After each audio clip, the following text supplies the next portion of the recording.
Pickups are getting larger and larger. Way back when, compact pickup trucks were actually a thing. And no, I don't mean the Suzuki Mighty Boy, although, yes, I still do want to own one. Nor do I mean the wonderful mid-1960s Morris Minor pickup that's sitting for sale in my local town that calls my name every time I go past on the way to the shops. One day, it'll be mine. No, right now I'm talking about the massive growth in size that pickups from mainstream companies have undergone in recent years. But while pickup trucks get larger and larger with each successive generation, both in terms of their length, width and ride height, the actual load carrying capabilities of pickup trucks haven't really changed all that much in the last few decades. In fact, if anything, the average pickup truck has gotten slightly smaller with its load carrying capabilities as each new generation of truck launches, partly because the cabin space in each vehicle is just getting larger and larger. And we're left with a weird situation where many so-called full-size pickup trucks can't easily accommodate things that were once pretty easy for full-size pickup trucks to accommodate, like an 8-foot by 4-foot piece of plywood. So what if I told you that there's a pickup truck that's just been announced that is technically 2 classes smaller than most pickups on the road today? A compact pickup, yet it has the same or better load carrying capabilities and an extended cab and a fully customizable space within the cabin for your specific needs, not to mention onboard power, lots of power at the wheels, and a quasi-forward control layout that maximizes the internal and external space as much as possible. Well, that's the reality for electric vehicle startup Canoo, which has just unveiled a pickup variant of its modular electric car platform. Revealed during a live event and teased yesterday through what felt like a planned leak, the pickup is based on the same modular customizable platform that Canoo's other proposed vehicles sit upon. While official specs and naming aren't forthcoming right now, Canoo has said that the unnamed pickup will be offered with rear or all-wheel drive capabilities, with an expected maximum power at the wheels of around 447 kilowatts in all-wheel drive mode. Range is expected to be around the 200-mile or 321-kilometre mark, which is slightly less than the 250-mile or 402-kilometre range of Canoo's first showcased vehicle, the Canoo Lifestyle vehicle, neither of which have entered into production yet. Both vehicles are based on the same chassis and drivetrain, or skateboard if you'd prefer to use the proper term, so why is there this difference? Well, part of that, of course, is down to the aerodynamic differences between the two vehicles. One has a pickup bed, which is notorious for being unaerodynamic, while the other does not. But with DC quick charging offered as standard, along with what I suspect will be the same 80 kilowatt-hour battery pack, this pickup should offer a practical range well within the needs of 90% of consumers. While the Canoo's pickup design is very different to most pickups on the market today, it actually allows the vehicle to maximise on space because there's no engine, there's no need for an engine bay, which eliminates the standard hood that most pickups have. And this means that the driver sits far further forward in what almost looks like a forward control configuration. I say almost because technically it isn't, but let's explain forward control anyway. If you have spent any time around old school Land Rover 101s, Pingalas and of course the original Volkswagen Type 2, all of which offered a similar relationship between the front cab and the wheels, you might know what is meant by forward control. In these vehicles, the driver's cab sits above or between the front wheels, giving the driver incredible visibility of the road ahead. Easier manoeuvring in tight spaces because they can see what's going on, and sometimes, but not always, better turning circles. You'll notice I said that the Canoo Pickup isn't quite a forward control vehicle, and that's because technically it isn't. While the windscreen does slope down to a blunt nose and there is an unobstructed view of the road ahead for the driver, the front seats actually sit behind the front wheels. Inside, the driver sits behind a drive-by-wire steering column with all of the usual controls you'd find in any other vehicle. The first drive-by-wire EV that is promised for the marketplace.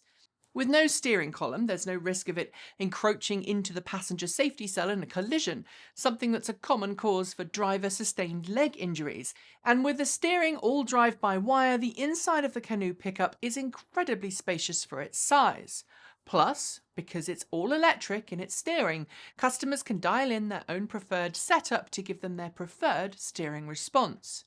During its reveal event for the pickup, Canoo said that it would be configurable with several different seating options, from bucket seats to bench seats, and the inside cabin area can also be customised to include everything from toolboxes to IT tech. That drive-by-wire and not quite forward control also means that the Canoo platform is, it's claimed, the world's flattest skateboard platform for an EV.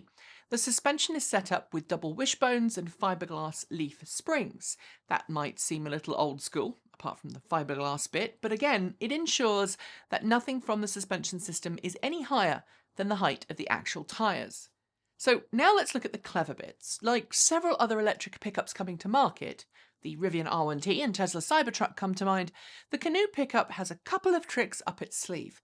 At the front of the vehicle, while there's not actually a frunk, there's a storage area at desk height whose door can fold down to produce a desk or workbench.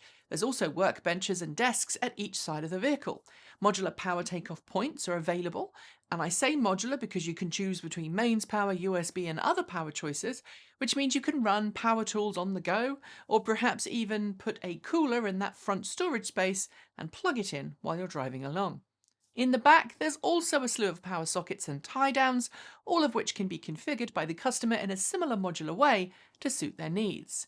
But what's perhaps really interesting is the way in which the load bay area can be extended. Of course, most pickup trucks on the market today have some form of extendable load bay. You normally do this by dropping down the tailgate, which allows you to carry 8-foot by 4-foot sheets of plywood in the back without too much hassle. In the case of the Canoo Pickup, though, things are a little more clever, more sophisticated. There's an extra slide-out load bay piece that you can grab and pull on and slot into place at the rear of the vehicle, which extends the load bay outwards and even moves the license plate outwards as well. Then the rear pickup doors, which split and swing sideways, form the extra sides of the extended bed. Inside those doors are extra doors which then swing back into place at the rear, completing the extended load bay space. This is different to the cargo door found on, say, the Bollinger B2 pickup, and nearer to what the Tesla Cybertruck is going to offer.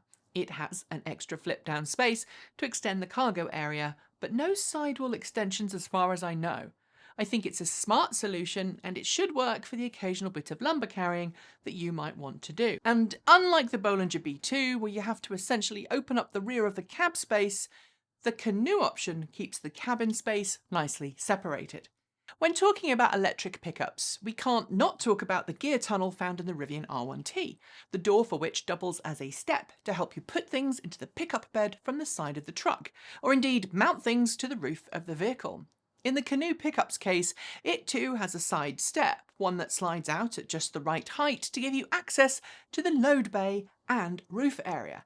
But rather than just operate as a step or a flip-down door, it hides customizable compartments that you can use to store tools and other small items. In the demonstration, Canoo highlighted how it would be a perfect place to store a first aid kit, or in fact, anything else that you needed immediate access to in an emergency. Sliding beneath the load bay floor, this area is secure and doesn't impact what you can actually carry in the rear load bay area. Frankly, I'd love to see this in a broadcast truck of some sort with the kind of feature for on and off-road adventures. Which brings me to who this is for. Right now, this vehicle isn't expected to go on sale for at least another year, and Canoo has a long way to go before any of its vehicles are ready for market. But it does have prototypes out on the road, and they seem to be working just fine. And with Canoo's planned ownership models, where you effectively lease rather than own the car, I can see this pickup being a great addition to Canoo's fleet, as it would hopefully offer similar or identical driver dynamics to the rest of its lineup. And this would make it ideal for folks who don't normally own or drive a pickup to borrow one at the weekend to go and get some DIY stuff, especially if they own one of Canoo's passenger-facing vehicles on a lease plan. Canoo, like every other automaker out there, also wants to make its fleet autonomous, so again, there is a potential for future delivery of those vehicles at your house when you need them. I don't see this being an off-road demon, although I could be wrong. And interestingly, Canoo also showcased an optional camper top that you could add to the pickup, turning it into something that's far closer to the iconic T2 camper van than I have seen from any other EV that's promised or on the market at this time.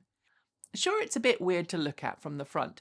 It looks a little like it'd be better at home on Mars, but having not driven one or even ridden in one, and with Canoo not yet having any vehicles on the road, I can't really provide any concrete expectations as to how it will drive or perform. But from a design point of view, it's clever, very clever. Like the Tesla Cybertruck, however, I think it may be too unusual for many mainstream buyers. But then again, Tesla has so many pre-reservations for the Cybertruck, I've learned that I shouldn't pass judgment too quickly. What do you think? That's it. Thanks for joining me, and I'll see you next time.